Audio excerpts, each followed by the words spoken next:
ክቡር አባታችን የካቴድራላችን አስተዳዳሪ ክቡር መልአከ ብርሃናት ቆሞስ አባ ማርቆስ ብርሃኑ ለሙሽሮች ሰርተፍኬት የሚሰጡበት ጊዜ ነውና አሁን በጥሞና እንድትከታተሉ እናሳስባለን።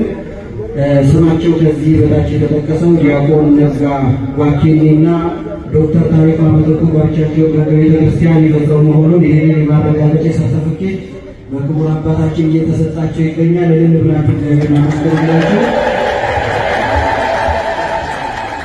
የሙሽራው ስም ሀብታሙ ሽመልስ ጋብቻቸውን የፈጸሙ መሆኑን የማረጋገጫ ሰርተፍኬት በክቡር አባታችን እየተሰጣቸው ይገኛል። እልል ብላችሁ እግዚአብሔርን አመስግኑላቸው። አምላካችን እግዚአብሔር የገቡትን ቃል እስከ ፍጻሜው ድረስ ጠብቀው እንዲቆዩ እግዚአብሔር አምላካችን በረድኤቱ በበረከት ይጠብቅልን። አሁን ወደ ክቡር አባታችን ይሄዳል።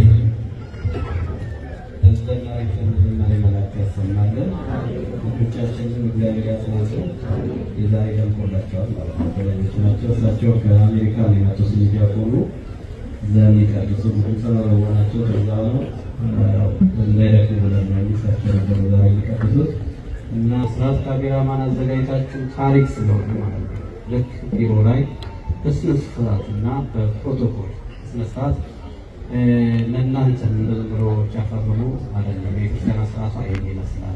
መጀመሪያው እነሱ እንደዛ ነው ያደረጉት።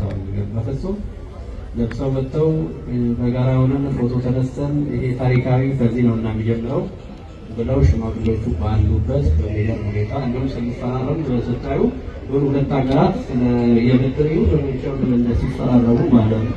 አንድ ጠቅላይ ሚኒስትር ከሌላኛው ጠቅላይ ሚኒስትር ያሰራሉ ከኋላ ይህ ነበረ ማለት ነው። ሁላችሁም እንደዛ ታደርጋላችሁ። እሺ ትልቅ ክብር ነው። ካልሆነዋል ማለት ነው። ሁለቱ ወደ አንድነት መጥተዋል፣ ተዋህደዋል ማለት ነው እና ይህን ንብረታችን እግዚአብሔርን በመፍራት ትዳራችሁ ያማረ እንዲሆን ግልጽ ሆናችሁ መቀጠል ይኖርባችኋል። እግዚአብሔር ደግሞ ይረዳችኋል።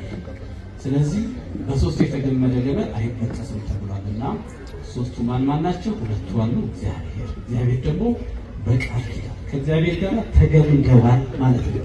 ስለዚህ ለትዳራቸው ጽናቱ ከእግዚአብሔር ጋር መገመዳቸው ነው እንጂ መማራቸው ማወቃቸው ሱስ አለ።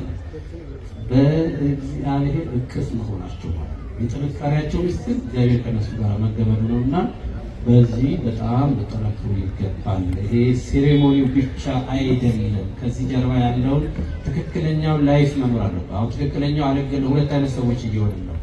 ከጮኝነት በፊት የነበረው ሌላ ሰው፣ በጋብቻ ቀን የነበረ ከዛ ከጋብቻ በኋላ ደግሞ ሌላ ነገር ይመጣል። ያ እንዳይሆን ከመጀመሪያው ቅድም እንዳልነው መናኛው እንዳይመጣ ያማረው ወይም ጠጅ በዛው መቀጠል አለበት ማለት ነው እና አምላካችን እንደዚህ እንዳማረባችሁ ፍጻሜያችሁ ይመርላችሁ። አሳስ በኩራት ብቻ እንትንልና ሌላ ከኢንቷ ደግሞ የመጣ መልእክት አለ። ስነግራችሁና እናበቃለን። ሰዓት በኩራት ስለዚህ ያችሁ መጣችሁ አጭር ደቂቃ 3 ደቂቃ ተሰጣችኋል። ቶሎ ቶሎ እየመጣችሁ ሰላም የምታዞሩላችሁ ራቅ ላሉት ማለት ነው። አስራት በኩራት ይዳችሁ ተመልሶ መገልገል የሚያስፈልገው ደስ ይያላችሁ ከዚህ ለሰዓት ነው ይሄ ዝግጅት ሲያደርጉ የማየው ማለት ነውና የዛሬው አስፋልቶቻችን ካርድ ተራላችሁ እግዚአብሔር በሳምንቱ ተባረካችሁ ላይ ይሄ እኮ የኔ ድርሻ ሂሳባችሁን መስራት አለባችሁ። ብዙ ጊዜ የምንቸገረው የሂሳብ ማንሳት